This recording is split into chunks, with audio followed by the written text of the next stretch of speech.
கர்த்தருடைய பரிசுத்த நாமத்துக்கு மகிமை உண்டாவதாக. 1 தெசலோனிக்கேயர் புஸ்தகம் 5ஆம் அதிகாரம் 23ஆம் வசனத்தை நான் திரும்பவும் வாசிக்கிறேன். 1 தெசலோனிக்கேயர் புஸ்தகம் 5ஆம் அதிகாரம் 23ஆம் வசனம். அந்த 20 சமாதானத்தின் தேவன் தாமே உங்களை முற்றிலும் பரிசுத்தமாக்குவாராக. உங்கள் ஆவி, ஆத்துமா, சரீரம் முழுவதும் நம்முடைய கர்த்தராகிய இயேசு கிறிஸ்து வரும்போது குற்றமற்றதாக இருக்கும்படி காக்கப்படுவதாக. கர்த்தருடைய பரிசுத்த நாமத்துக்கு மகிமை உண்டாவதாக. இந்த ஆவியாத்மா சரீரத்தை குறித்து தொடர்ந்து படிக்கிற வேத பாடத்தினுடைய முக்கியமான பகுதி ஆவியாத்மா சரீரத்தில் 3வது பகுதியாகிய சரீரத்தை குறித்து நாம் படிக்க இருக்கிறோம். அப்போ சரீரம் எப்படிப்பட்டது? ஆவி கண்ணில் பார்க்க முடியாது, ஆத்மா கண்ணால் பார்க்க முடியாது. ஆனால் சரீரத்தை கண்ணால் பார்க்கலாம், தொடலாம். தொடக்கூடியது, பார்க்கக்கூடியது, பேசக்கூடியது, முகரக்கூடியது, காதால் கேட்கக்கூடியது. 5 புலன்கள் இந்த உடம்புல உண்டு. தொட்டால் உணரும், செத்துப்போன பாடி இருந்தால் உணராது. உயிரோடுவனுக்கு தொட்டால் உணர முடியும். ஃபீலிங் இருக்குது, டேஸ்ட் இருக்குது, ஸ்மெல் இருக்குது, ஐசைட் பார்வை, பார்க்க முடியும், கேட்க முடியும். 5 புலன்கள் உள்ளவன் தான் சரீரம். கர்த்தருடைய பரிசுத்த நாமத்துக்கு மகிமை உண்டாவதாக.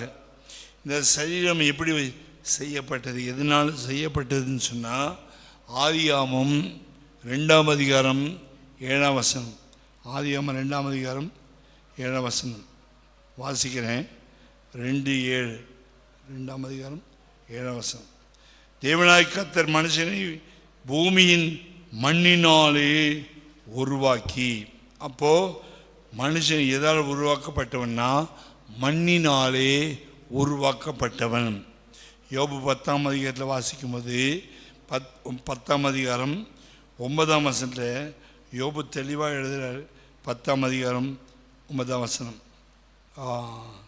10:9. களிமண் போல என்னை உருவாக்கினீர் என்பதையும், என்னை திரும்ப தூளாக போக பண்ணுவீர் என்பதையும் நினைத்தருளும். களிமண் போல என்னை உருவாக்கினீர். அதே போல் ஏசி 64:8 வாசிக்கும் போது, இப்போதும் பிதாவே நாங்கள் களிமண், நீர் குயவன் என்று சொல்லி ஏசாயா சொல்கிறார். 64:8 ஏசாயா சொல்லும்போது, இப்போதும் பிதாவே நீங்கள் எங்கள் பிதா, நாங்கள் களிமண், நாங்கள் களிமண். இந்த உடம்பு ஒரு களிமண். யோபுவும் சொல்கிறான். ஆதியாகமத்தில் மோசையும் அதான் சொல்கிறார். அப்போ நாம் களிமணாக இருக்கிறோம். யோபு 10:9 களிமண் போல் உருவாக்கினீர் என்று வாசிக்கிறோம். அதே நீதிமொழிகளில் வாசிக்கும் போது, நீதிமொழிகள் 5ஆம் அதிகாரம்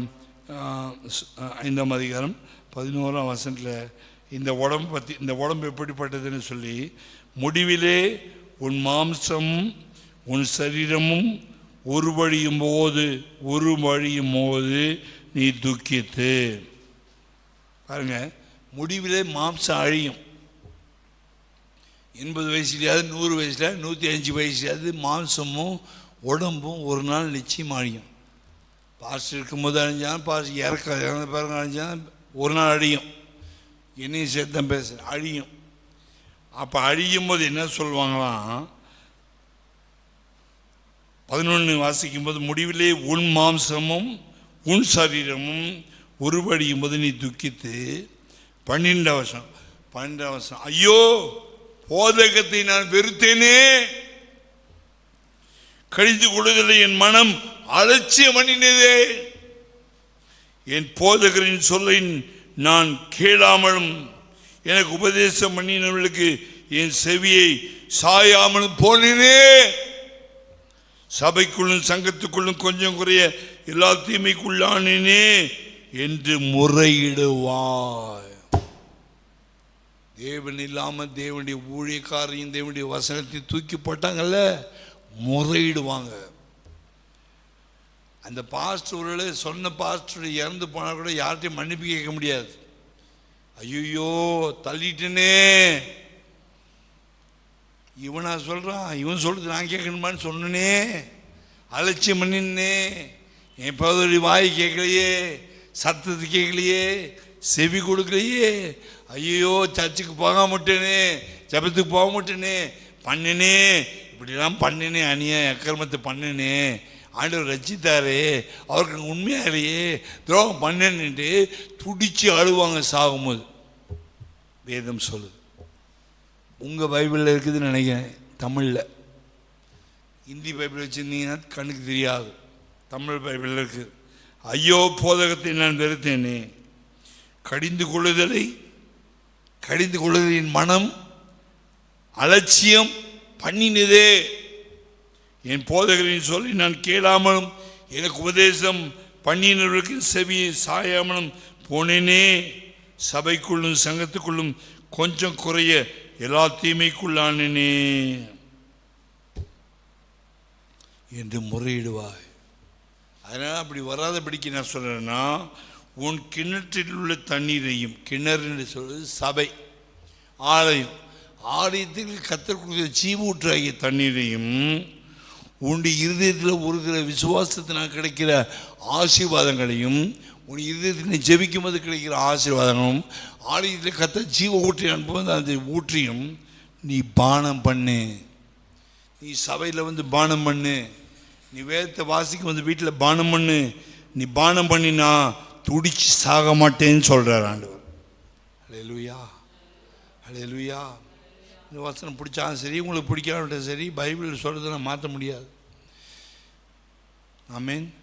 ஷூ பத்தலைன்றதுனால காலை வெட்ட முடியாது, ஷூ பத்தலைன்றதுனால என்ன செய்ய முடியாது, காலை வெட்ட முடியாது. வசனத்தை மாற்ற முடியாது, வசனத்தை கூட்ட முடியாது, குறைக்க முடியாது. கூட்டினா கர்த்தர் வாதையை கூட்டுவார், குறைச்சா என் ஆயுசு காலத்தை குறைப்பார்.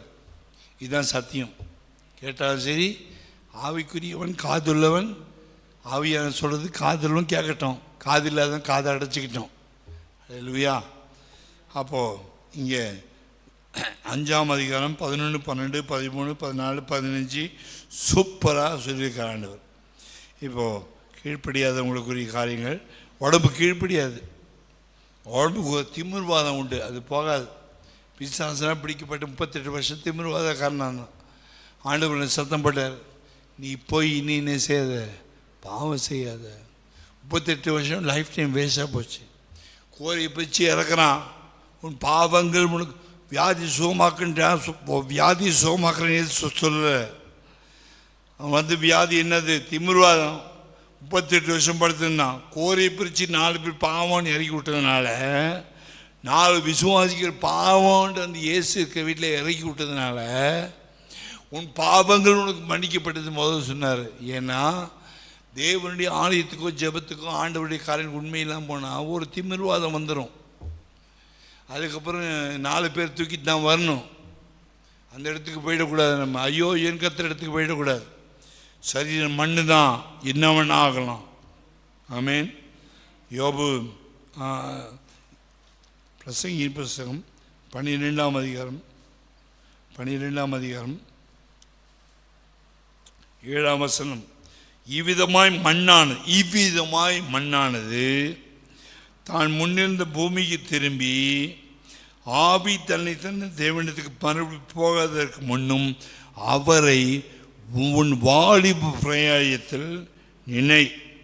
இந்த உலகத்தில் காண்ற மற்ற எல்லாமே, அது இன்ஸ்டாகிராமாக இருக்கட்டும், யூடியூபாக இருக்கட்டும், டிவியாக இருக்கட்டும், ஃபேஸ்புக்காக இருக்கட்டும், அது என்ன சொல்கிறேன், மாயை எல்லாம் மாயை என்று பிரசங்கி சொல்லுகிறான். ஸோ மண்ணுங்க போது முன்னிருந்த பூமிக்கு போகும்போது. அதுக்கப்புறம் யோபு 34ஆம் அதிகாரம் 15ஆம் வசனத்தை நான் உங்களுக்கு வாசிக்கிறேன். 14, 15 14ஆம் அதிகாரம் 15ஆம் வசனம். அப்படியே மாம்சமான யாவும் ஏகமாய் ஜீவித்து போம். ஜீவித்து போயிடும். மனுஷன் தூளுக்கு திரும்புவான். எவ்வளோ தெளிவாக எழுத பாருங்க. தூளுக்கு திரும்புவான், தூளுக்கு திரும்புவான். 1 கொரிந்தியர் 15ஆம் அதிகாரம் 39ஆம் வசனம். 1 கொரிந்தியர் 15ஆம் அதிகாரம் 39ஆம் வசனத்தில் அங்கே பரிசுத்த பவுல் புதிய ஏற்பாட்டில் கூட அதை ஆவியானவர் தெளிவாக மாற்றாமல் எழுதுகிற 15ஆம் அதிகாரம் 15:39. இந்த 39ஆம் வசனத்தில் பவுல் எழுதுகிறாரு, எல்லா மாம்சமும் ஒரே விதமான மாம்சம் இல்லை. மனுஷனுடைய மாம்சம் வேறே, மிருகங்களுடைய மாம்சம் வேறே, மச்சங்களுடைய மாம்சம் வேறே, பறவைகளுக்குரிய மாம்சம் வேறே. வானத்துக்குரிய மேனிகள் உண்டு, பூமிக்குரிய மேனிகள் உண்டு. வானத்துக்குரிய மேனிகளுடைய மகிமை வேற, வானத்துக்குரிய பரலோகத்துக்குரிய மனுஷனுடைய மகிமை வேற, பூமிக்குரிய மனுஷனுடைய மகிமை வேற, சூரியனுடைய மகிமை வேற, சந்திரனுடைய மகிமை வேற, நட்சத்திரத்துடைய மகிமை வேற. மகிமையில் நட்சத்திர விசேஷித்திருக்கிறது. மரித்தோர்றது உயிர்த்தெழுதலும் அப்படியே இருக்கும். அழிவுள்ளதாய் விதைக்கப்படும், அழிவில்லாததாய் எந்திரிக்கும். கனவீனமுள்ளதாய் விதைக்கப்படும், மகிமையுள்ளதாய் எந்திரிக்கும். பலவீனமுள்ளதாய் விதைக்கப்படும், பலமுள்ளதாய் எழுந்திருக்கும். ஜென்ம சரீரம் விதிக்கப்படும். ஆவிக்குரிய சரீரம், ஆவிக்குரிய சரீரம், ஆவிக்குரிய சரீரம், ஆவிக்குரிய சரீரம் அடக்கம் பண்ணப்பட்டவன் மட்டும்தான் இயேசு வரும்போது எழுந்திருக்கும். ஜென்ம சரீரம் உண்டு, ஆவிக்குரிய சரீரம் உண்டு. கர்த்தரை நேசித்தால் ஆவிக்குரிய சரீரத்தோடு மறிப்போம். கர்த்தரை தேடாமல் போனால் ஜென்ம சரீரத்தோடு மறிப்போம். ஜென்ம சரீரம் எழுந்திருக்காது, ஆவிக்குரிய சரீரம் தான் எழுந்திருப்பார்கள். அல்லேலூயா, அல்லேலூயா. நிறைய ரொம்ப வளர்ந்த விசுவாசிகள், நான் உங்களுக்கு சொல்லிக் கொடுக்க வேண்டிய அவசியம் இல்லை. நீங்கள் எனக்கு பிரசங்கம் பண்ணுற இடத்துல நீங்கள் இருக்கிறீங்க இப்போது. ஆனாலும் எனக்கு தெரிஞ்ச கொஞ்சம் அறிவில் நான் உங்களுக்கு சத்தியத்தை சொல்லிக் கொடுக்குறேன். 3ஆம் அதிகாரம் 3ஆம் அதிகாரத்தில் 19ஆம் வசனம் 19ஆம் வசனத்தில் வாசிக்கும்போது, நீ பூமியிலிருந்து எடுக்கப்பட்டாய், நீ பூமியிலிருந்து எடுக்கப்பட்டாய், நீ பூமிக்கு திரும்ப மட்டும் உன் முகத்தின் வேர்வையால் ஆகாரத்தை என்ன செய்வாய், புசிப்பாய். நீ மண்ணாய் இருக்கிறாய், மண்ணுக்கு திரும்புவாய். அங்கே மண்ணுக்கு தான் திரும்பணும். சங்கீதம் 146ஆம் சங்கீதம். ஏதாவது குற்றம் கண்டுபிடிக்க முடியுமான்னு பார்த்தீங்கன்னா அதை பார்த்துட்டு உட்காந்துருங்க. கற்றுக்கலாமான்னு வந்தீங்கன்னா கற்றுக்கிட்டு ஆண்டவருக்குள்ளே வாங்க. கர்த்தர் ஆசிரியப்பார். குற்றம் கண்டுபிடிக்கிற ஆவி இருக்கிற ஆவிகளை கர்த்தர் கட்டணும், கர்த்தர் பாதாளத்துக்குள்ளே அனுப்பணும். கற்றுக்கொள்ள வேண்டும் என்ற ஆவி உள்ளவங்களை இன்னும் கற்றுக்கொள்ள கர்த்தர் பிரகாசமுள்ள மனக்கண்களை கர்த்தர் கொடுக்க வேண்டும். 146ஆம் சங்கீதத்தில் வாசிக்கும் பொழுது 146 4ஆம் வசனத்தை வாசிக்கும் போது, அவனுடைய ஆவி பிரியும். ஒரு மனுஷனுடைய ஆவி என்ன செய்யும், பிரியும்.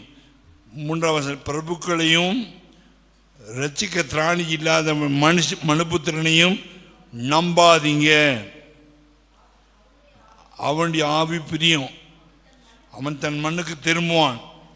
அந்நாளிலே நான் அப்படி பண்ணுவேன், இப்படி ஆக்கம், என்ன பண்ண முடியும், அவர் என்ன பண்ணுவேன், இவர் என்ன, அந்த ஆட்டம் போட்டவன்லாம் அடங்கிடும், யோசனை அமிழ்ந்து போயிடும் என்று வேதம் சொல்லுது. ஆட்டம் ஆடுற, பாட்டமாக போடுற, இக்கிற குதிக்கிற எல்லாம் யோசனை அப்படி ஆஃப் ஆகி போயிடும். கர்த்தர் ஆஃப் பண்ணுவார். பார்வன் ஆடின ஆட்டமாக கொஞ்சம் ஆடினான், பார்வன் அனுப்ப மாட்டேன், ஆராதிக்க விட மாட்டேன், இஸ்ரவேலை விட மாட்டேன். ஒரு வாரம் விட்டார், 2 வாரம் விட்டார், எல்லாம் விட்டு ஆடுறான். நான் யார் தெரியுமா, நான் யார் தெரியுமா, நான் பார்வன் தெரியுமா, நான் பார்வன் தெரியுமா. பாவம், அவன் மோசே கஷ்டப்பட்டவங்களை வெளியே கொண்டு வந்துட்டான். பாதி வழியில் போகும்போது பின்ன ரதம் குதிரையோடு ஓடிவான், விட மாட்டேன், தொடருவேன், பிடிப்பேன். எப்படி எப்படி கோயிலுக்கு போயிடுப்பேன், எப்படி ஜெபிச்சிருவேன், எப்படி வளர்ந்து போயிடுவேன். அடக்குனார். சமுத்திரத்தில், சிவந்த சமுத்திரத்தில் அடக்குனார். இன்னொருத்த பயங்கரமான பிசாசு பிடித்தவனாக அந்த கல்லத்தொட்டில் உட்காந்து உடம்பை கிழிச்சிட்டு எல்லாம் மேலே கல்லடிச்சு ஈயின் பல கட்டி பரியாசம் பண்ணிட்டு தான் ஒரு பிசாசு பிடிச்சவன். 6,000 பிசாசு அவனுக்குள்ளே இருந்துச்சு. அவன் ஒரு பரியாசக்காரன், புத்தி கெட்டவன், புத்தி சரியில்லை, கேரளம் பண்ணுவான், பரியாசம் பண்ணுவான், கிண்டல் பண்ணுவான், பின்னாடி பேசுவான், கல் அடிப்பான், எல்லாரையும் கிழிப்பான். அது ரட்சிக்கப்படாத ஒரு பாவி, ஒரு துன்மார்க்கன், பேய் பிடிச்சவன், அவனின் நடவடிக்கை அப்படி தான் இருக்கும், தெளிவில்லாதவன். ஒரு நாள் இயேசு வந்தார், அவன் கேட்டான், இவன் பன்னிக்குள்ளே போயிடுவா, பன்னிக்குள்ளே போயிடுவா, சரி போய்டு போ, வாய் திறக்காம போ, வாயை திறக்காம போ, வாய் திறக்கக்கூடாது, பேய் பிடிச்சவங்கள வாய் திறக்கக்கூடாது, வாய் முடி போயிடு பேச போயிடுச்சு. பன்னி மொத்தம் சம்பளத்தில் போய் சேர்த்துச்சு. இவன் தெரிஞ்ச புத்தி ஆகி 6000 பேய் பிடிச்சவன் தெரிஞ்ச புத்தி ஆகி ட்ரெஸ் மாட்டிட்டு குடிச்சிட்டு வந்து ஏசாம் பாதத்தில் உட்காந்தான். அவன் விசுவாசி. 6000 பேய் பிடிச்ச விசுவாசி அடுத்த நிமிஷமே சட்டையை மாற்றி குளிச்சுட்டு நீட்டாக குளிச்சுட்டு வந்து ஏசப்ப காலில் உட்காந்தான் விசுவாசி. நான் உட்கார மாட்டேன்னா விசுவாசி இல்லை, பேய் உள்ளே இருக்குதுன்னு அர்த்தம். ஆமேன், ஹல்லேலூயா. அவனுடைய சரீரம் மண்ணோடு மண்ணு போக போகுது. அதுக்கு முன்னாடி இயேசுவை அவன் ஏற்றுக்கொண்டான். கர்த்தருடைய பரிசுத்த நாமத்துக்கு மகிமை உண்டாவதாக. மண்ணுக்கு திரும்புவான். 146ஆம் சங்கீதத்தில் வாசிக்கும் போது ஆவி பிரியும், அவன் மண்ணுக்கு திரும்புவான். அந்நாளில் அவன் யோசனைகள் அவன் யோசனை போடுவான். அப்படி பண்ணுறேன், நான் ரொம்ப பிஸி, நான் அந்த வேலைக்கு போயிட்டேன், இந்த வேலைக்கு போயிட்டேன், டியூஷன் போயிட்டேன், அந்த வீட்டுக்கு போயிட்டேன், இங்கே போயிட்டேன், போடு யோசனை போட்டே இரு. ஆனால் மண்ணுக்கு திரும்ப வேண்டிய ஒரு நாள் சத்தியமாக எனக்கும் வரும், இன்னும் உனக்கும் வரும். ஹல்லேலூயா, ஹல்லேலூயா. தேவ சமூகம்னு சொன்னால் பிடிக்காது, சர்ச்சுக்கு போகணுன்னா பிடிக்காது. யோசனை போடுவான், அந்த யோசனை சேர்ந்து அடிஞ்சிடும். ஆமேன், ஹல்லேலூயா. கலாத்தியர் 5ஆம் அதிகாரம் 1ஆம் வசனம். சரீரத்தை குறித்து நான் பேசிகிட்டு இருக்கேன். உங்களுடைய சரீரம் கர்த்தருக்கு ஒப்பு கொடுத்தாலுடைய ஜீவபலியாக மாறினாலுடைய ஆவியில் பலன் வராது. கலாத்தியர் 5ஆம் அதிகாரம் 1ஆம் வசனத்தை நான் உங்களுக்கு வாசிக்கிறேன். முதலாம், ஆனபடியால் நீங்கள் மறுபடியும் அடிமைத்தனத்தின் நுகத்துக்கு உட்படாமல், பிசாசு கீழே போகாதபடிக்கு, விக்கிரகாரனை கீழே போகாதபடிக்கு, இந்துக்களை போல மாறாதபடிக்கு, கெட்ட பழக்க வழக்கங்கள், உலக சடங்காச்சாரங்கள், நாள் பார்க்கறது, குறி கேட்கறது, அமாவாசை பார்க்கறது, பௌர்ணமி பார்க்கறது, ஏமகண்டம் பார்க்கறது, செய்வன பகாரில் போகிறது, சுனிகாரில் போகிறது, நீ அடிமை பிசாசு நுகத்தடி கீழே போகாதபடிக்கு உட்படாமல் கிறிஸ்து நமக்கு உண்டாக்கின இந்த விடுதலை, சுயாதீன நிலைமைனா விடுதலை ஆக்கப்பட்ட நிலைமையிலே நிலைத்திருங்கள். கலாத்தியர் 5ஆம் அதிகாரம் 1ஆம் வசனம். இப்போ சரீரத்தை என்ன செய்யணுமா? அடங்க மாட்டேன், இந்த உடம்பு ஆட்டம் போடுது, இதை அடக்கணும்னு என்ன செய்யணும்? பவுல் சொல்கிறார், என் உடம்பு கூட அடங்காமல் இருந்துச்சு, நானும் ஆட்டான்னு. எங்கே வந்து அடக்கிறேன்னா, இவர் அடக்கிறது கற்றுக்கிட்டார். எப்படி அடக்கிற பாருங்கள். 1 கொரிந்தியர் 9ஆம் அதிகாரம். சரீரத்தை அடக்கணும், ஆவிக்கு கீழே கொண்டு வந்து அடக்கணும். கடப்பறை வச்சு அடித்தா அடங்காது, ஈட்டி வச்சு குத்துனா அடங்காது, நான் சத்தம் போட்டால் அடங்காது. பிசாசு உடம்பு அடங்காது, அது மாம்சத்தில் ஆடும், ஆணவத்தில் ஆடும். அதை அடக்கணும்னா என்னால் என் உடம்பு அடக்க முடியாது. யார் அடக்க முடியும்னா, நான் என்ன ஆவியான கையில் கீழ்ப்படுத்தி ஒப்பு கொடுக்கும்போது தான் இது அடங்குமே தவிர சும்மா அடங்காது, அடங்கவே அடங்காது. அது ஆட்டம் போடு தான் செய்யும். என் உடம்பு அடங்கிஇருக்குதுன்னா என்ன காரணம்னா, ஆவியானவருக்கு என் ஆவியை கொடுத்ததுனால, அதுக்கு கீழே என் ஆத்மாவை கொடுத்ததுனால, அதுக்கு கீழே என்னுடைய சரீரத்தை ஒப்பு கொடுத்ததுனால, எத்தனை பேர் என்னை சுற்றி வந்து பாவம் செய்ய தூண்டுனா கூட இது அடங்கி உட்காந்துருக்கும்.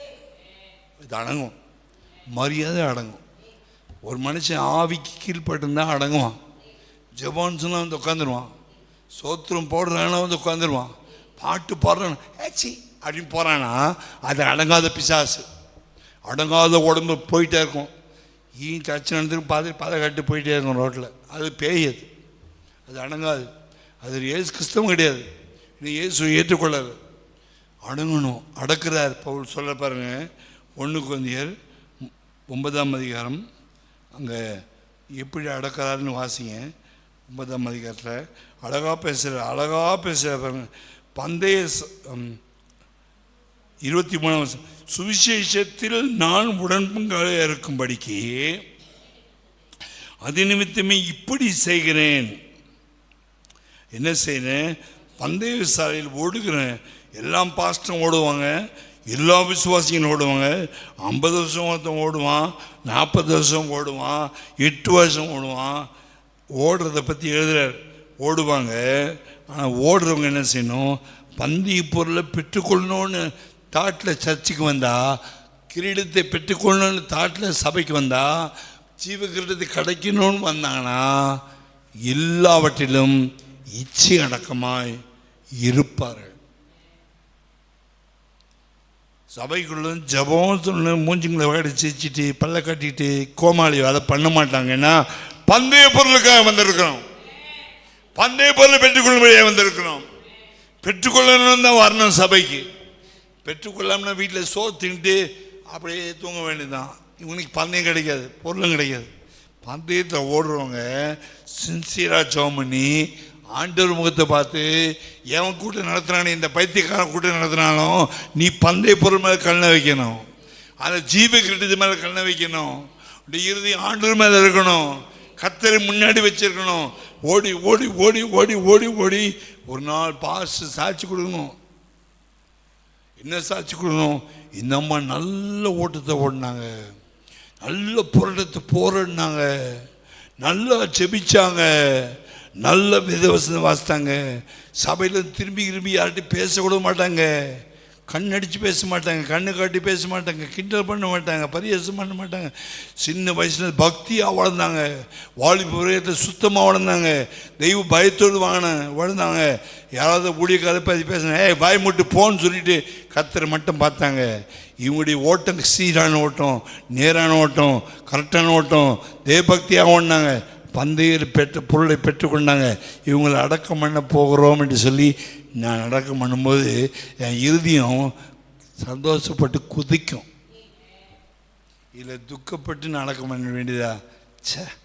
ஆடின ஆட்டம் என்ன, கேட்ட கேள்வி என்ன, பேச்சு என்ன பண்ணுறது? முடிச்சிட்டாங்க அப்படித்தான் சொல்லி முடிக்கணும், தவிர போகாது. நம்ம ஆடுற ஆட்டத்துக்கு ஏற்றதான பதில் வரும். பந்தய பொருளை பெற்றுக்கொள்ள முடியாது. வந்தால் வருவேன், சர்ச்சுக்கு வரலன்னு வர மாட்டேன். அதுவும் ஏன் இஷ்டம், உன் இஷ்டப்படி நட. பந்தய பொருளுக்காக தான் நான் ஊழியம் செய்கிறேன். நீங்கள் வருவீங்க, நான் ஊழியம் செய்யலை. நீங்கள் அநேக ஜனங்கள் இந்த வசனத்தை கேட்குறீங்க, பல சபைகளில் யூடியூப்பில் இந்த வசனத்தை கேட்குறீங்க.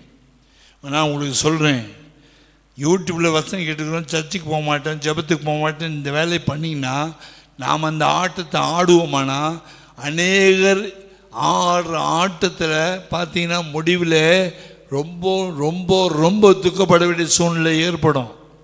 அதனால் ஆலயத்தையோ சபையோ தேவனுடைய ஊழியக்காரில் இழிவுபடுத்தி அசட்டை பண்ணி அசிங்கப்படுத்தி கீழ்ப்படியாமல் அவங்களுக்கலாம் அப்படி பேசிகிட்டு இருக்காங்க. பார்த்தீங்கன்னா இவங்களுக்கு பந்தய பொருள் கிடைக்காது. இவங்க உடம்பு ஜென்ம சரீரம், அது புதைக்கப்பட்ட விதைக்கப்பட்டாலும் ஆவிக்குரிய சரீரமாக எந்திரிக்காது.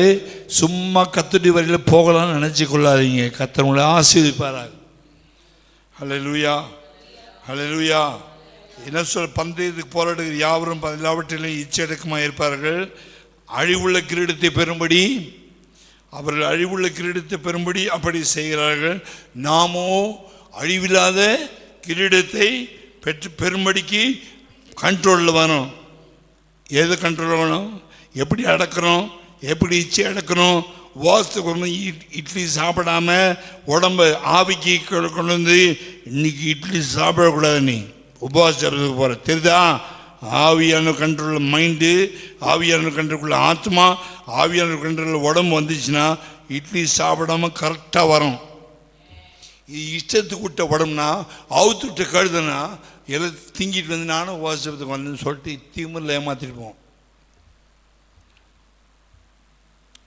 அங்கே பவுல் தன் உடம்பு அடக்கிறார்.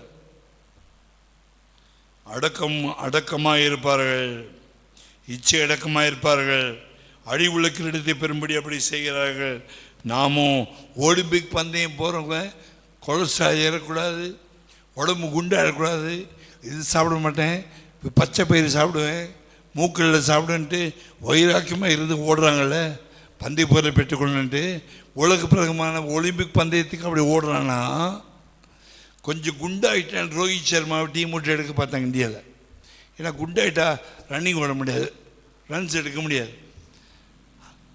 6 மாதம் டீமில் இல்லை. இப்போ அவன் ட்ரைனிங் எடுத்து பயிற்சி எடுத்து உடம்பு ஒல்லியாக்கின பிறகு திருப்பி ஓடியில் எடுத்துருக்காங்க. எதுக்காக சொன்னால், இந்த சாதாரண வேர்ல்டு கப் வாங்குறதுக்கே உடம்பு கண்ட்ரோலில் கொண்டு வரணும்னா, தேவ சமூகத்தில் பரலோகத்துக்கு போகணுன்னா, அப்படி ஆவியாத்மா சரீரத்தை ஆவியான கீழே அப்பப்போ கொண்டு சர்ச்சில் டெய்லி சர்ச்சா, டெய்லி ஜாமா, டெய்லி சோறா, டெய்லி இட்லியா, டெய்லி சாம்பாரா, அது மாத்திரம் கேட்க மாட்டேற. சொல்லணும்ல, டெய்லி சோறா, டெய்லி இட்லியா, டெய்லி சாம்பாரா, டெய்லி கறி குழம்பு அப்படி சொல்கிறீங்கன்னு நினைக்காச்சும் சொல்லுவீங்களா? சர்ச் வச்சா டெய்லி சர்ச்சா, டெய்லி ஜோமா, இன்னைக்கு ஜோமா, நாளைக்கு ஜோமா. ஆவி, நீ ஆவிக்குரியவன் இல்லை, இட்லிக்குரியவன், நீ தோசைக்குரியவன், நீ சாப்பாட்டு ராமன், நீ கத்தக்குரியவன் இருந்தால் டெய்லி ஜபம் வச்சா வருவேன். சரியா?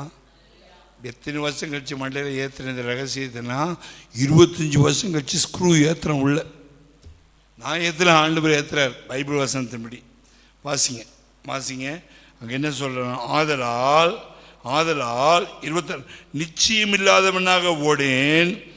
ஆகாயத்தில் இப்படி சலம் பண்ண சத்தம் வராது. செல்லம் அடிக்கிறவங்க ஒரு செலம் இப்படி வச்சு டக்குன்னு அடித்தா தான் அந்த ஆடுவாங்க, டான்ஸ் ஆடுவாங்க. சிலம்பாட்டம் சொல்லுவாங்க. நீங்களாம் அடிச்சிருக்கீங்க. நாங்கள் எங்கள் ஸ்கூலில் அடிக்க வச்சாங்க சிலம்பாட்டம். பொம்பளை பிள்ளைங்களும் ஆடுவாங்க, நம்ம ஆம்பளை பசங்க சிலம்பாட்டம் ஆடுவோம். சிலம்பில் அந்த கோல் மேலே கோல் படணும், பட்டுச்சுன்னா டொக்குன்னு சத்தம் வரும். அதான் சிலம்பாட்டம். நல்லாயிருக்கும் அந்த ஆட்டம். அதெல்லாம் இப்போ கிடையாது. நீ செல்ஃபோன் பார்த்தியா, நீ கில்லி விளையாடினியா, நீ போண்டா சாப்பிட்டியா, நீ பஜ்ஜி சாப்பிட்டியா, அந்த ஆட்டம் தான் ஜாஸ்தியாக தவிர சிலம்பாட்டம் கிடையாது இப்போது. அப்போ தேவ சமூகத்தில் வரும்போது நம்முடைய குறிப்பை சொல்லும் போது நாம் சிலம்பு அடிக்கும் போது தேவன்னு நானும் சேர்ந்து சிலம்பாட்டம் ஆடினோம். நீ சொன்னீரே செய்ய மாட்டவரே, சொன்னீரே செய்ய மாட்டவரே, இப்படி வாக்குத்தத்தை எப்படி இது டக்குன்னு சிலம்பு அடிக்க தெரியணும். ஆண்டவரே ஏசுவே அப்பா, அவர் ஒரு பக்கம் பார்ப்பார், நான் ஒரு பக்கம் அப்பானா செல்லமாக அடிக்காது. அவருடைய வசனத்தை பேசி அந்த வசனத்தை சொன்னதான் நீ சொன்னீரே நீ செய்யும், டப்புன்னு செல்லம் அடிக்கும். வசனத்தோடு ஜெபிக்கணும், வசனத்தோடு பேசணும், ஆவியில் ஜெபிச்சு வசனத்தையும் சொல்லணும். வசனம் டக்குன்னு அடிச்சுட்டு இருந்தா செல்லம் அடிக்கும்போது சத்தம் வரணும். பரலோகத்தில் சிங்காசனம் கொஞ்சம் அசையணும், நீ சரியாக செல்லம் அடிக்கணும். அப்பா இயேசுவே ஆண்டவர், அவர் பாவம் ஏஞ்சி ஓடிய போய்ட்டு ஆண்டவர். நம்ம அநேக செல்லம் அடிக்கிறோம். சபையில் செல்லம் அடிக்கிறவங்க தடம் பதிக்க முடியாது. பரலூரில் கால் வைக்க முடியாது. சபையில் செல்லம் அடித்து 25 வருஷம் சும்மா ஆகாயத்தில் செல்லம் அடிச்சுட்டு இருந்தீங்கன்னா மாற்றி கொள்ளுங்க. கத்தரோடு செல்லம் அடிப்பேன், கத்தரோடு போகிறேன். ஒருத்தன் செல்லம் அடித்தான் பைபிளில், தெரியுமா உங்களுக்கு? தெரியாது. வருஷம் மாத்திரம் போயிடுச்சு. ஒருத்தன் செல்லம் அடித்தான், விடாமல் அடித்தான் செல்லமும். யார் தெரியுமா? அது யாக்கோபு. ஆசீர்வாதத்திலேயே உங்களை விட மாட்டேன். அடிச்சானா, நைட்டெல்லாம் அடிச்சானா, அடின்னு அடிச்சானா, விடிய அடிச்சானா, அடித்தது வேஸ்ட்டாக போச்சா? வேஸ்ட்டாக பார்க்கல. உன் பேர் என்னன்னு கேட்டார். இந்தாலும் ஆசீர்வாதம் வச்சுக்கடா. இத்தனை வருஷம் 25 வருஷம் செல்லம் அடிக்கணும். இன்னும் ஏசாமி மேலே ஒரு டச்சும் படலை. பேய் ஓட்டினா மாத்திரம் அபிஷேகம் வந்துடுது. எப்படி வருது தெரியல. நான் தான் பேய் ஓட்டினா எல்லாருக்கும் அபிஷேகம் வருது. பேய் வந்து அபிஷேகம் கொண்டு வருதா இல்லை ஏசாமி அபிஷேகம் கொண்டு வரதா தெரியல எனக்கு. செல்லம் அடிக்காதீங்க. ஆகாயத்தில் செல்லம் அடிக்க பாருங்க. ஆகாயத்தில் சிலம்பம் பண்ணேன், ஆகாயத்தை அடிக்கிறவனாக சிலம்பம் பண்ணேன். சாத்ராக் மேஷக் ஆபேத்நேகு அடித்தாங்க பாருங்க சிலம்பம். ராஜாவாகி உமக்கு நாங்கள் எந்த உத்தரவு சொல்ல வேண்டிய அவசியம் இல்லை. இந்த பொருசைக்கு நீ ஏற்றி வச்ச பொருசைக்கு வணங்க வேண்டிய அவசியம் இல்லை. எங்கள் தேவநாயக்கத்தை விடுவித்தால் சரி, விடுவிக்காமல் போனால் சரி, நாங்கள் வணங்க மாட்டோம். சரியா அடித்தாங்க சிலம்பம் அடித்தாங்க. பார்த்தீங்களா? இட்லியை சாப்பிட்டு உபாசத்துக்கு வந்தாங்க அவங்க. ஒன்று சாப்பிட வந்து செல்லம் அடித்தாங்க. நெருப்புலத்துக்கு உள்ளே போட்டால் நெருப்புக்கு பலன் குறைஞ்சி போச்சு. 7 மணிக்கு அக்கினி வீக் ஆகிடுச்சு. இவங்க ஸ்ட்ராங்காக இருந்தாங்க, இவங்க நடந்தாங்க. இந்த 3 பேரை ஒருத்தர் நடந்தார். இவங்க நாங்கள் ஆவிக்குரியவங்க. சும்மா 10 வருஷம் 20 வருஷம் சொல்லாத. எனக்கு நெருப்பில் போய் நடந்துட்டு வா, கடல் மேலே நடந்தன்னு சொல்லு, கரடி வாய் கிழிச்சு சொல்லு, சிங்கத்தின் வாய் கிழிச்சு சொல்லு, அப்புறம் சொல்லு நான் 25 வருஷம் விசுவாசின்னு சொல்லு. அல்லேலூயா. எத்தனையோ சூனியம் பிடிச்சவங்களுக்கு தனியாக போராடி ஜீவிச்சிருக்கேன். எத்தனையோ சிங்கத்தின் வாய் கிழி கத்தனுக்கு உதவி செஞ்சுருக்கேன். மீஞ்சூரில் வேலை செஞ்சுருக்கேன், அத்திப்பேட்டில் வேலை செஞ்சுருக்கேன், ஆந்திராவில் வேலை செஞ்சுருக்கேன். ஊழியக்கார சிஸ்டர்ஸ்லாம் அந்த பிள்ளை அப்படி கிடக்கும், பேய் பிடிச்சி வந்திருக்கும். ஊழியக்கார சிஸ்டர்ஸ்லாம் ஓட்டுவாங்க, அது வாலி பொண்ணாக இருக்கும், ட்ரெஸ் எல்லாம் கிழிச்சிட்டு நிர்வாணமாக உட்காந்துருக்கும், எல்லாம் பயந்து ஓட்டுவாங்க. அப்படிப்பட்ட பொம்பளை பிள்ளைங்களோட கஷ்டப்பட்டு நான் போராடி நான் பெத்த பிள்ளை மாதிரி பார்த்து ஜெபம் பண்ணி தூக்கி எடுத்துருக்கேன். அப்படி கிழிப்பீங்களா? இன்றைக்கி ஊழியக்காரங்க செய்வாங்களா? இன்றைக்கி விசுவாசிங்க செய்வாங்களா? இன்றைக்கி அந்த மாதிரி ஆட்கள் இல்லை. எப்படிப்பட்டவங்க நீக்கிட்டோம். அது நம்ம பிள்ளை, நம்ம பெத்த பிள்ளை, நம்முடைய தங்கச்சி, நம்முடைய அக்கா. அவங்க எப்படி இருந்தால் பிசாசு நம்மளுடைய மைண்டை டிஸ்டர்ப் பண்ணது எல்லாம் பண்ணுவான். எதுக்கு ஆசைய கூட என்ன ஆகாயத்தில் சிலம்பம் பண்ணுகிறோம்ல, இயேசு மேலே செல்ல மாட்டி, இயேசுவை டச் வை. உன் ஜப இயேசுவை டச் பண்ணுதா இல்லையா பார். அதுதான் பவுல், ஆகாயத்தில் சிலம்பம் பண்ண மாட்டேன், கிரீடத்தை பார்த்து அடிச்சுக்கிட்டே இருப்பேன், இயேசுடைய சிங்காசனத்தை பார்த்து அடிச்சுட்டே இருப்பேன். நான் சொல்கிறது உங்களுக்கு காதில் கேட்கறது கஷ்டமாக இருக்கும். நீ போய் பார் அந்த பாதையில். சில ஆம்பளைங்களை பார்த்தா நிர்வாணமாக வந்துடுவாங்க. என்னடா பண்ணுவேன்? வெறும் ஆம்பளைங்களே ஓடிடுவாங்க, நிற்க மாட்டாங்க. அந்த மாதிரி ஆம்பளைங்க நான் உட்கார வச்சு நான் வேஷ்டி கட்டி விட்டு நான் அவங்கள குளிப்பாட்டி விட்டு நான் ஜெபம் பண்ணி விடுதல் வாங்கி கொடுத்துருவேன். இங்கேயும் நிறைய காரியங்களை பார்த்துருப்பீங்க. இவ்வளோ மோசமான காரியம் ஆந்திராவில் நடந்திருக்கு. சும்மா ஒன்று இங்கே ஊழித்து வரல. நான் வேலை வெட்டி இல்லை, ஒரு ஆட்டோ ஓட்டுறேன், எனக்கு வருமானம் இல்லை அப்படின்னு ஊழித்து உட்காரல. பிசாசு அன்னைக்குடைய மைண்டை குருடாக்கி வச்சுட்டான். இந்த ஊழியக்காரர் இருந்தேன்னு நீ பரலோகம் போயிடுவேன்றது பிசாசுக்கு தெரியும். அதனால தான் கிண்டலும் பரியாசமும் கேள்வி நடக்குது பின்னாடி. நாங்கள் ஆகாயத்தில் சிலம்பம் பண்ணலை, இயேசு மேலே சிலம்பம் அடிக்கிறோம். அல்லேலூயா. ஆதலால் நிச்சயம் இல்லாதவனாய் ஓடேன், ஆகாயத்தை அடிக்கிறவனாக சிலம்பம் பண்ண மாட்டேன். மற்றவர்களுக்கு பிரசங்கம் பண்ணுற நான் தானே ஆகாதவனாய் போகாதபடிக்கு என் உடம்ப, பாடி, ஆவி, ஆத்மா, சரீரத்தில் செய்கிறேன், அடக்கி ஒடுக்கி ஆவியானுக்கு கீழே கொண்டது அடிமைப்படுத்துகிறேன். அடிமையா? நான் அடிமையான்னு கேட்கல, அடிமைப்படுத்துகிறேன். என் உடம்பை இயேசுக்கு அடிமைப்படுத்துகிறேன். அடிமையா? நான் அப்படி கேட்கல பவுல். நான் அடிமைப்படுத்துகிறேன், இயேசு கீழே அடிமைப்படுத்துகிறேன், பரிசுத்த ஆவி கீழே அடிமைப்படுத்துகிறேன். எல்லாம் இந்த பேசி கொண்டு யோசித்து பாருங்கள். உங்களுடைய மரண நாள் வரும்போது உங்களுடைய ஆவிக்குரிய நிலைமை என்ன ஆகும் என்பதை ஜஸ்ட் சிந்திச்சு கொள்ள முடியாதான். இந்த சத்தியத்தை திரும்ப ஸ்ட்ராங்காக பேசுகிறேன். கர்த்தர் உங்களை தொடுவாராக, கர்த்தருடைய ஆவிக்குரிய மணக்கங்களை திறப்பாராக. யோபு 20ஆம் அதிகாரம் 11, யோபு 20ஆம் அதிகாரம் 11ஆம் வசனத்தை வாசிக்கும் போது அங்கே தெளிவாக நம்முடைய சரீரத்தை பற்றி ரொம்ப தெளிவாக எழுதுகிறாரு. நம்ம செய்கிற பாவங்கள் எங்கே ஸ்டோர் ஆகுதுன்ட்டு. 9ஆம் அதிகாரம் 11ஆம், யோபு 9ஆம் அதிகாரம் 20ஆம் அதிகாரம் 11ஆம் வசனம் 20:11. அவன் எலும்புகள் அவனுடைய வாழவையின் பாவங்களால் நிரம்பி. பார்த்தீங்களா? அப்போ நம்ம இள வயசில் செய்கிற பாவங்கள்லாம் எங்கே ஸ்டோர் ஆகுது? அன்றைக்கி நான் சொன்னேன் உங்களுக்கு, எலும்பு உள்ள மஜ்ஜை, அந்த ஊன் இருக்க இடத்துல தான் மனுஷன் செய்கிற பாவமெல்லாம் சிடி பிளேயில் ஸ்டோர் ஆகிற மாதிரி, மெமரி கார்டில் ஸ்டோர் ஆகிற மாதிரி, அந்த கம்ப்யூட்டரில் ஸ்டோர் ஆகிற மாதிரி நம்ம எலும்புக்குள்ளே இருக்கிற அந்த மஜ்ஜைக்குள்ளே தான் நம்ம செய்த பாவங்கள்லாம் ஸ்டோர் ஆகிட்டே வருது. அப்போ இயேசு கிறிஸ்து நமக்கு சிலுவையில் அடிக்கும் போது அவருடைய விழாவில் ஏன் நம்ம குத்துனாங்க? எலும்பு உடையிற மாதிரி குத்துனாங்க. அவங்க எலும்புலாம் கிழிகிற மாதிரி ஏன் நம்ம கிழிச்சாங்க? அவன் கை கால் எலும்பு உடைக்கிறமே எந்த ஆணி அடித்தாங்க. மனுஷனுடைய கை கால் எலும்புக்குள்ளே தான் பாவம் ஸ்டோர் ஆகிருக்குது. அந்த பாவத்தை வெளியே கொண்டு தான் மன்னிக்கிறது தான் இயேசுடைய கை கால் எலும்புக்குள்ளே ஆணி அடித்தாங்க. எலும்புக்குள்ளே ஆணி அடித்ததான் நாம் சின்ன வயசில் இளம் வயசில் அறிஞ்சோ அறியாமல் செஞ்ச பாவம் செஞ்சு உடம்பு எலும்புக்குள்ளே சேர்த்து வச்ச பாவங்களெல்லாம் அதையும் கழுவணும். வெளியே செஞ்ச பாவத்தை கழுவணும்.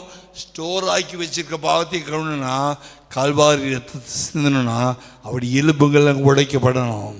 அப்படி எலும்பு வழியாக ஆணி குத்தணும். அப்படி விழாவுக்குள்ளே அந்த ஈட்டி குத்தணும். அப்படி தலைக்குள்ளே குத்துனா அந்த எலும்புக்குள்ளெல்லாம் அது பாஞ்சி எல்லாம் ஓப்பன் ஆகி ஒரு சொட்டு ரத்தம் கூட வெளியே போகும்போது மனிதனுடைய அத்தனை பாவங்களும் எலும்புக்குள்ளே ஸ்டோரான பாவங்களும் மன்னிக்கப்படும். வேறு எந்த தெய்வத்தாலையும் செய்ய முடியாது. எந்த பலியாடு அடித்தாலும் செய்ய முடியாது. உலகத்தில் எத்தனை ஆயிரம் மாட்டை கொண்டு போய் வெட்டினாலும் எலும்புக்குள்ள இருக்க பாவத்தை எடுக்க முடியாது. எத்தனை ஆடு வெட்டினாலும் எலும்புக்குள்ள இருக்க பாவம் போகாது.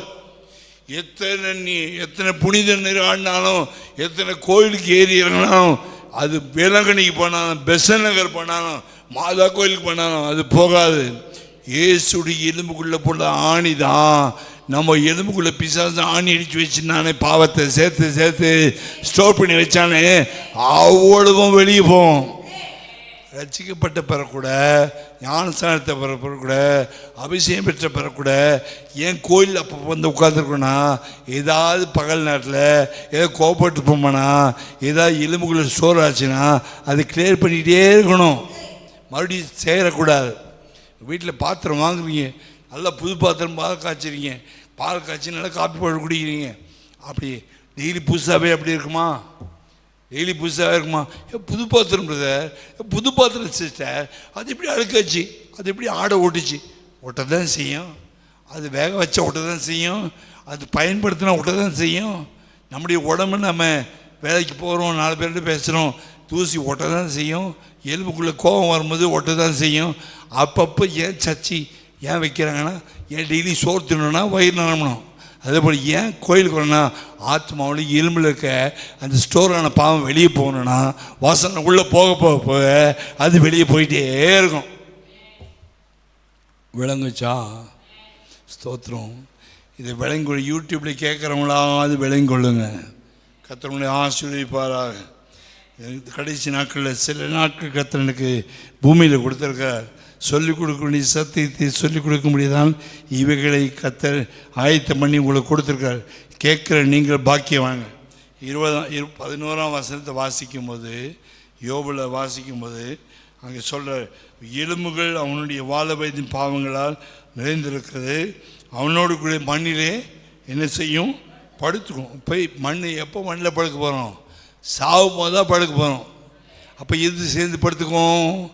எலும்பில் ஸ்டோரான பாவமும் சேர்ந்து படுத்துக்கும். அப்போ மரணமே கூறுங்கன்னு சொல்ல முடியுமா? பாதரமே ஜெயமிங்கன்னு சொல்ல முடியுமா?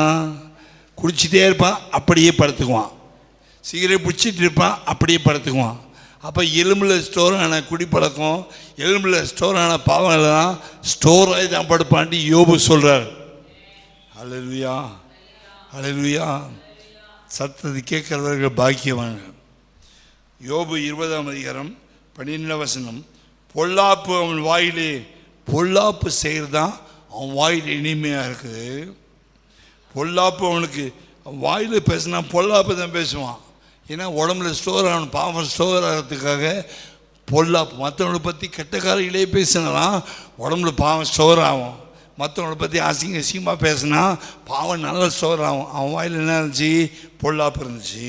அப்புறம் அவனதை நாவி கீழே அடக்கி அதை விடாமல் பதனம் பண்ணி தன் வாய்க்குள்ளே வைத்து கொண்டிருந்தாலும் அவன் போஜனம் அவன் குடல்களில் வயிற்றுக்குள்ளே போன ஆசிட் உண்டாகி, போஜனம் உள்ளே போன ஆசிட் உண்டாகி, குடல் இறைச்சல் உண்டாகி, வயிறு புண்ணை உண்டாகி. ஏன்னா வாயில் பொல்லாப்பு இருக்குது. 4 பேரை பற்றி கெட்டதே சொல்லுவான், 4 பேரை பற்றி துருத்து தெரியுவான். ஏன்னா எலும்புல அவன் பாவத்தை சேர்க்குறான், அக்கிரமத்தை சேர்க்குறான். ஆகினால அவன் குடலில் ஒரு ஆசிட் உண்டாகி அவனுக்குள் என்ன செய்யும்? விரியன் பாம்புகளின் பிச்சாய் பிச்சாய் கசப்பாய் விஷமாக மாறிடும். ஒரு நாள் மற்றவங்களை பற்றி தூட்டி திரியதோ பேசுறதோ பண்ண வயிற்றுக்குள்ளே விரியன் பாம்பின் விஷம் ஏறிடும். எலும்புல ஏறும், அப்புறம் வயிற்றுல ஏறிடும். அதுக்கப்புறம் என்ன சொல்கிறாரு, அவன் விழுங்கின ஆஸ்தியை கக்குவான். 50 கோடி முழுங்கினானா, தண்டல்காரன் மேலே ஆகி எல்லாத்தையும் வட்டி மேலே பட்டி வாங்கினானா அவன் சாவ பாருங்க. அத்தனை பேருக்கு சூன்யம் பண்ணானா, மந்திரம் பண்ணானா, அவன் சாகும்போது எல்லாருடைய காசை வாங்கி மந்திரம் பண்ணானா சாகும்போது கக்குவான் இருக்குது வசனம். சாகும்போது கக்குவான்.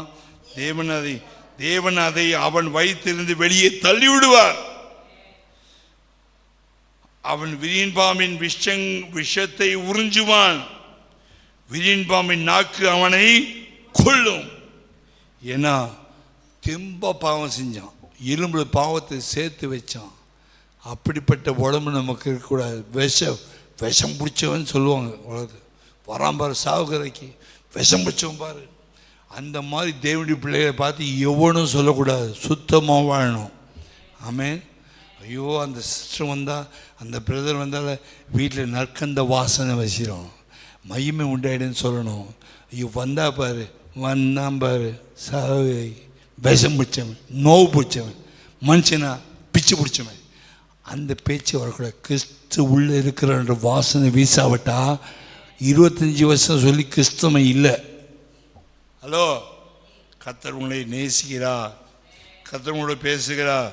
சங்கீதம் 25 சங்கீதம் 7ஆம் வசனம். உடம்பை பற்றி நிறைய பேச வேண்டியது இருக்குது. 25ஆம் சங்கீதம் 7ஆம் வசனம்.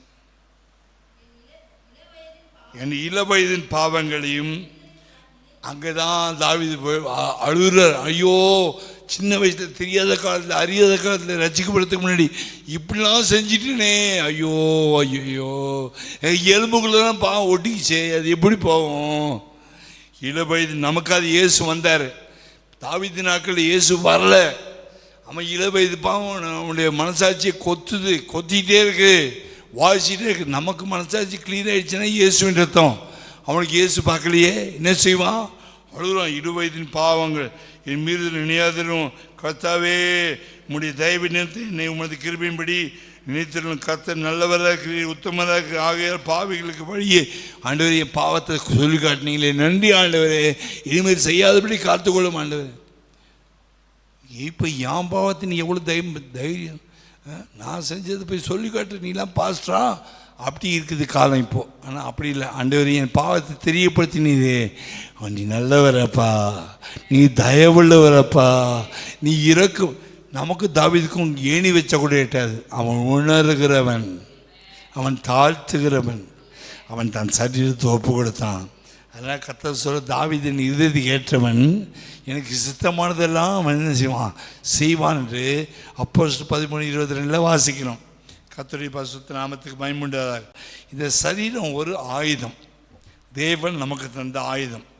உலகபுரமான வாழ்க்கையில் நடக்க, ஓட, ஒடியார, முட்டி போட, செபிக்க, வேதத்தை வாசிக்க கர்த்தர் 2 கண்களை கொடுத்தார். ஆண்டவர் கூப்பிட வாயை கொடுத்தார். தேவன் கொடுத்த நடக்கை கர்த்தரை கைவைத்து தூக்கி கொடுத்தார். இது கர்த்தர் கொடுத்ததான இன்ஸ்ட்ருமெண்ட், ஒரு இசைக்கருவி. நாதாவும் திருக்கரத்தில் இசைக்கருவி நான். அதெல்லாம் அப்படி பாடலாம் பாட்டே கிடையாதுங்க. பாஸ்ட் புதுசாக கட்டுறாரு பாட்டு. நான் கட்டல, ஃபாதர் கட்டினார். என் ஃபாதர் பெர்மன்ஸ் கட்டினார். நாதாவும் திருக்கரத்தில் இசைக்கருவி. இசைக்கருவி இல்லாமல் ஆவி ஆத்மா வச்சுட்டு இசைக்கருவி இல்லாமல் பிரசங்கம் பண்ண முடியுமா? முட்டி போட முடியுமா? நான் பாஸ்ட்டு முட்டி போட சொல்கிறேன். உன் இசைக்கருவி நீ கர்த்தருக்காக வாசி. உன் வாயால் இசைக்கருவியை வாசி. உன் உடம்பு கர்த்தருடைய கையில் ஒரு இசைக்கருவி. நாதாவும் திருக்கரத்தில் இசைக்கருவி நான். நான் பாட மாட்டேன், நான் சிரிக்க மாட்டேன், நான் பேச மாட்டேன், நான் உம்மோடு இருப்பேன். நீ தேவனுடைய கையில் இல்லைன்னு அர்த்தம். செத்து போச்சு. இசைக்கருவியில் கிட்டாரில் அந்த கம்பி அறுந்து போச்சு. இசைக்கருவியில் இருக்கிற அந்த கீயெல்லாம் உடஞ்சி போச்சு. இசைக்கருவியில் கரண்ட்டு வரல, இசைக்கருவி பாட மாட்டேது, வாசிக்க மாட்டேது. ஏதாவது குர்ன்னு சத்தம் வருது. கீபோர்டு எடுத்தால் கீன்னு வரணும், ஆனால் குர்ன்னு சத்தம் வருது. என்ன போய் சொல்லிட்டாங்களே. இசைக்கருவினாச்சு அது ஈட்டியாக மாறுது. கிட்டாராக இருக்கட்டும், கீபோர்டாக இருக்கட்டும், இன்ஸ்ட்ருமெண்ட்டாக இருக்கட்டும். நீ என்ன செய்யக்கூடாது, அந்த இன்ஸ்ட்ருமெண்ட் கத்தியா அருவாளா சபையில் மாறக்கூடாது. அழகான இசைக்கருவியாக கர்த்தர் உன்னை என்னை கொண்டு வந்திருக்கார். ஹல்லேலூயா, ஹல்லேலூயா. இந்த இசைக்கருவி யாருக்காக, எதுக்காக காத்திருக்குது? இந்த இசைக்கருவி நல்லாக ஆண்டவரை பற்றி மற்றவர்கள் சொல்கிறதில் இசை வாசிக்கணும், ஜெபிக்கிறதுல இசை வாசிக்கணும், சோத்திரம் பண்ணும்போது இசைக்கருவி, பாட்டு பாடும்போது இசைக்கருவி, கை தட்டும் போது 10 நரம்புள்ள வீணையை மீட்டும் போது இசைக்கருவி. நீ சோத்திரம் பண்ணி ரோட்டில் நடந்தால் இசைக்கருவி இசை வாசிக்குதுன்னு அர்த்தம். 4 பேர் பைத்தியக்காரன் ஒன்று பார்ப்பான், ஆனால் கர்த்தர் பார்ப்பா, ஏன் இசைக்கருவி இசை பாடுது, இசை வாசிக்குது, சோத்திரம் பண்ணுது. இல்லை 4 பேர் பரியாசம் பண்ணிட்டு ரோட்டில் நடந்ததுன்னா இது பரியாச கருவி, இது கிண்டல் கருவி, இது கேவலமான கருவி. தேவனுடைய கையில் ஒவ்வொரு சரீரமோ ஒரு பாத்திரமோ அது வெளியேற பெற்ற இசைக்கருவியாக இருக்கு. ஹல்லேலூயா, ஹல்லேலூயா. இந்த இசைக்கருவி ஆத்மாவோடு ஓட்டிருக்கக்கூடாது, ஆவியோடு ஓட்டுனா இசைக்கருவி. ஆத்மாவோடு ஓட்டிக்கிச்சுன்னா பரியாசக்காரி. ஆமேன். இது வரைக்கும் எத்தனை வருஷம் விசுவாசியாக இருந்தோம், எத்தனை வருஷம் இசைக்கருவியாக இருந்தோம், எத்தனை வருஷம் கிண்டல்காரியாக இருந்தோம், பரியாசக்காரியாக இருந்தோம். அது நீங்கள் டிசைட் பண்ணிங்க, நீங்கள் ஆண்டவங்க அடிச்சிங்க மோதிங்க. ஆமாம், அவரோட கூட நீங்கள் சிலம்பம் ஆகத்தில் சிலம்பம்னா கத்தரோட சிலம்பம் போனீங்கன்னா ரைட்டு கத்தர் உங்களை பேசுவார். நான் இசைக்கருவியா கருவட்டுக்காரியான்றதை கத்தர் உங்களை பேசுவார். ஆமேன், ஹல்லேலூயா. ஆவி தான், ஆவி மறுபடியும் பிறக்குது, ஆத்மா ரட்சிப்படையுது, சரீரம் இன்னும் மீட்கப்படவில்லை. சரீரம் எப்போ மீட்கப்படும்? சரீர மீட்புக்காக நம்ம காத்திருக்கிறோம். சரீரம் எப்போ மீட்கப்படும்? எப்போ மீட்கப்படும்?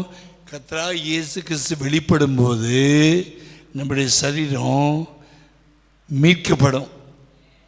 ஆமென். சரீர மீட்புக்காக தான் நம்ம வெயிட் பண்ணிகிட்ருக்கோம்.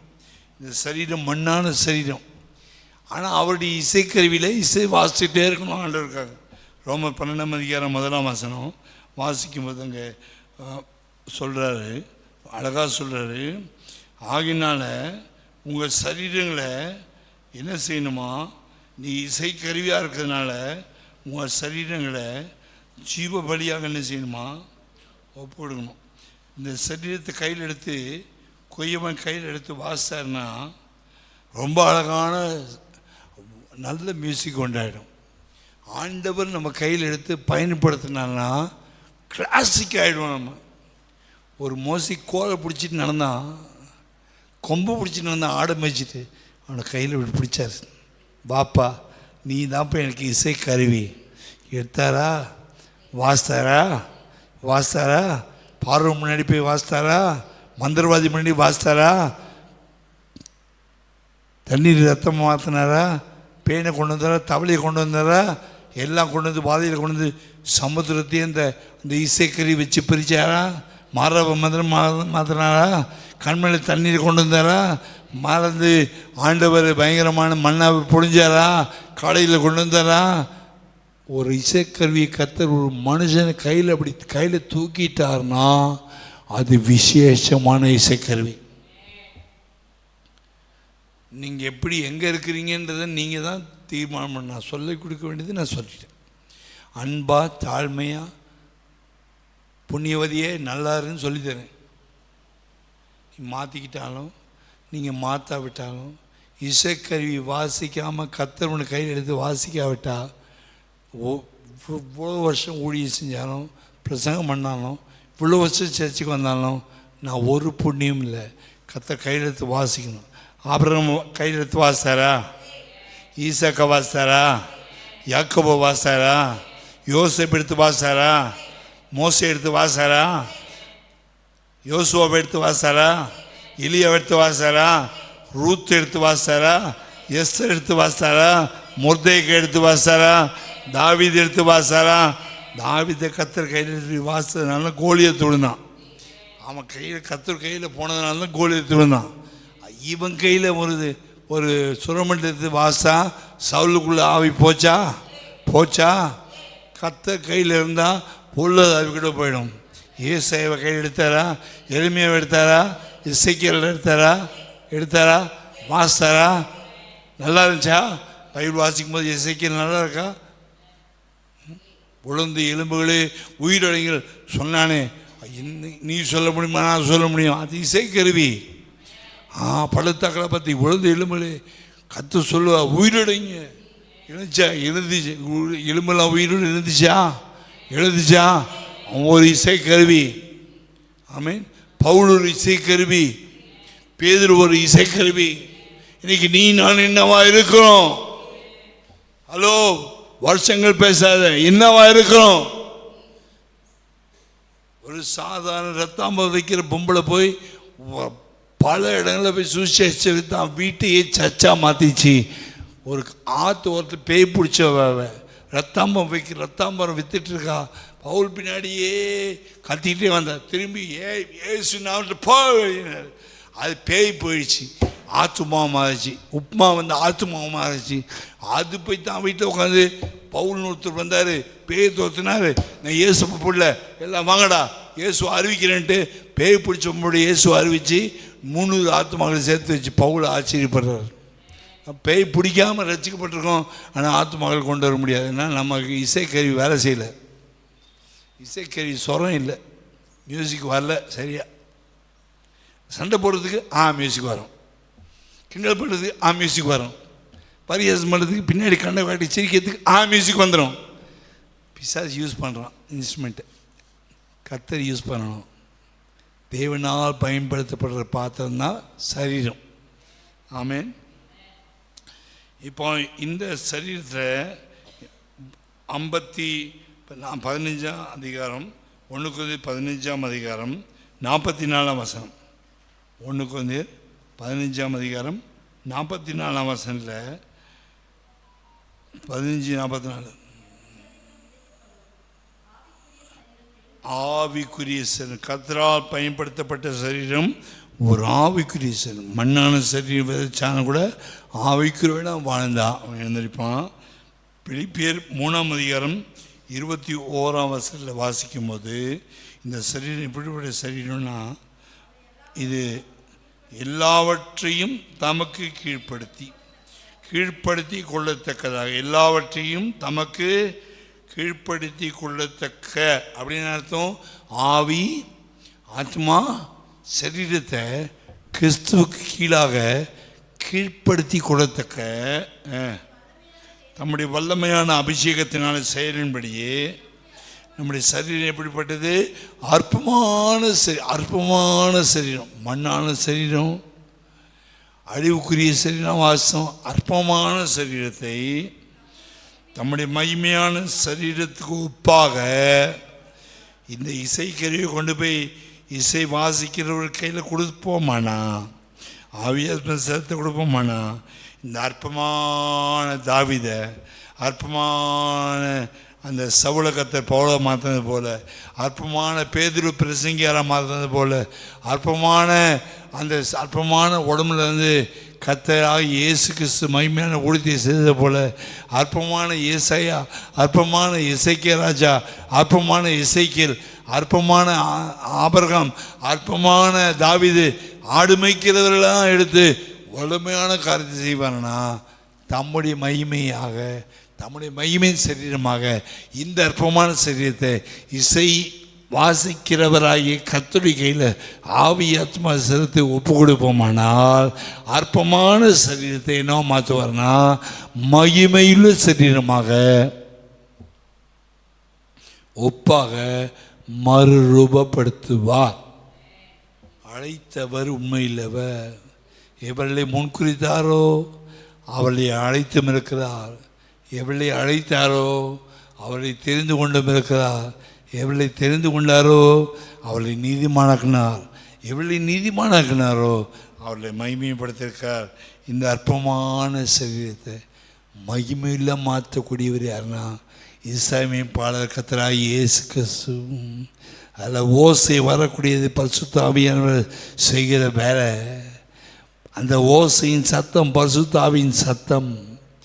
அதை பக்கத்து கர்த்தர் கையில் எடுத்து வாசிக்கும்போது ஒரு மகிமையுள்ள விசுவாசியாக, ஒரு மகிமையுள்ள ஊழியக்காரனாக அவர் வரும்போது நிலைநிறுத்துவார். அதுக்கு தான் சபைக்கு வர சொல்கிறோமே தவிர உன்னை வேதனைப்படுத்தணும், உன்னை கஷ்டப்படுத்தணும், உன்னை அடிமையாக்கணும், காலில் ஏறி நான் உன்னை மிதிக்கணும்னு கூப்பிடல. உன்னை மகிமையாக்கணும், உன்னை மகிமையுள்ளவனை மாற்றணும், நீ பரலோகத்துக்கு போகணும். ஆகிதான் உங்கள் ஊழியக்காரர்கள் சத்தை கேட்குற எல்லாம் யூடியூப் கேட்குற எல்லாரும் எங்கள் பாஸ்டர் சபைக்கு வர சொல்கிறாரு, சர்ச்சுக்கு வான்றாரு, ஜெபத்துக்கு வான்னு சொல்கிறாரு, இந்த கூட்டத்துக்கு வா அந்த கூட்டத்துக்கு. உங்கள் பாஸ்டர் கெட்டவர் இல்லைங்க, உங்கள் கையெழுத்து கும்பிட்றேன். உங்கள் பாஸ்டர் நீங்கள் தப்பாக நினைக்காதீங்க. உங்கள் பாஸ்டர் உங்களை எப்படியாவது அற்பமான சரீரத்தை ஆண்டவரே வரக்கூடிய விசுவாசிகள் அற்பமாக வந்தால் கூட அற்பமானவர்களை மகிமையிலுள்ள மாற்ற வேண்டும் என்று சொல்லி தான் அவர் ஜெபத்தோடு தான் உங்களை கூப்பிட்றாரு தவிர உங்களை நசுக்கி உங்களை வேதனைப்படுத்தி உங்களை கஷ்டப்படுத்தி துன்பப்படுத்தி சந்தோஷப்படுறதுக்காக பாஸ்டர் ஊழியத்துக்கு வரல. பிரதர் சிஸ்டர் கவனிங்க, இது வரைக்கும் ஒருவேளை உங்களுடைய ஊழியக்காரனையும் உங்களுடைய ஊழியக்காரிகளையும் பரியாசம் பண்ணி கோயிலுக்கு வராமல் கிண்டல் பண்ணி பின்னாடி பேசிட்டு இத்தனை வருஷமாக விசுவாசியாக இருந்திருப்பீங்களா? உங்களை மாற்றிக்கொள்ளுங்க. கர்த்தர் உங்களை தொடுவாராக. இன்றைக்கி ராத்திரி நீ இசைக்கருவியாக கர்த்தருக்கு உன்னை ஒப்புக்கொடு. கர்த்தர் உன் கையில் எடுத்து உன்னை பயன்படுத்துவாராக. ஆண்டவருக்கு உனக்கு தொடர்பு உண்டாகட்டும். உன் ஆவி ஆத்மா சரீரத்தை இயேசு கிறிஸ்துவின் வல்லமைக்குள்ளே கொண்டு வந்தால் பரிசுத்த ஆவியானவருக்குள் நீ வருவாயானால் அவர் உன்னை இசைக்கருவியாக பயன்படுத்துவார், மகிமையுள்ளவனாக மாற்றுவார். ஒரே வசனத்தை மாத்திரம் வாசித்து முடிக்கிறேன், கவனிங்க. 1 யோவானின் புஸ்தகம் 3ஆம் அதிகாரம், 1 யோவானின் புஸ்தகம் 3ஆம் அதிகாரம், 1 யோவான் 3ஆம் அதிகாரம் 2ஆம் வசனம். பிரியமானவர்களே, இப்பொழுது தேவனுடைய பிள்ளைகளாக இருக்கிறோம். ஆமாம், இப்போ கர்த்தருடைய பிள்ளைகள் தான். ரசிக்கப்பட்டோம், இயேசுவை ஏற்றுக்கொண்டோம், ஞானஸ்நானம் எடுத்துட்டோம், ராபோஜனம் எடுக்கிறோம், சபைக்கு வந்துட்டோம், அபிஷேகம் பெற்றுட்டோம், பல வருஷங்கள் வசனம் கேட்குறோம். இப்போ தேவனுடைய பிள்ளைகளாக இருக்கிறோம். நல்லது, ரொம்ப சந்தோஷம். ஆனால் இனி கிண்டல் பண்ணி பரியாசம் பண்ணி பின்மாற்றத்தில் போயிடுவோமான்னு தெரியாது. யார் நிற்பானு யார் நிற்க மாட்டான்னு தெரியாது. யார் கர்த்தரோடு இருப்பானோ இருக்க மாட்டான்னு தெரியாது. யார் முன்னாடி போனே யார் பின்னாடி போனோ தெரியாது. சிம்சோன் விழுந்து போனானே, சவுல் ராஜா விழுந்து போனானே, பேழையாம் விழுந்து போனானே. நீ ஜாக்கிரதையோடு உன்னுடைய சரீர பாண்டத்தை ஜாக்கிரதையோடு உன்னுடைய கிருபா பாத்திரத்தை கர்த்தர்கையில் ஒப்பு கொடுத்து இசைக்கருவியாக ஒப்பு கொடுத்து கொண்டிருப்பாயானால் முன்னேறுகிறவனாக இருப்பாய். இல்லாவிட்டால் சவுளை போல, சிம்சோனை போல, யூதாஸ்கரியத்தை போல கடைசியில் ஐயோ ஐயோ என் போதகர் சொல்ல கேட்கலையே, ஐயோ புத்திமதி கேட்கலையே, உன் சரீரம் உள்குலைந்து போகும்போது அழுவாய்.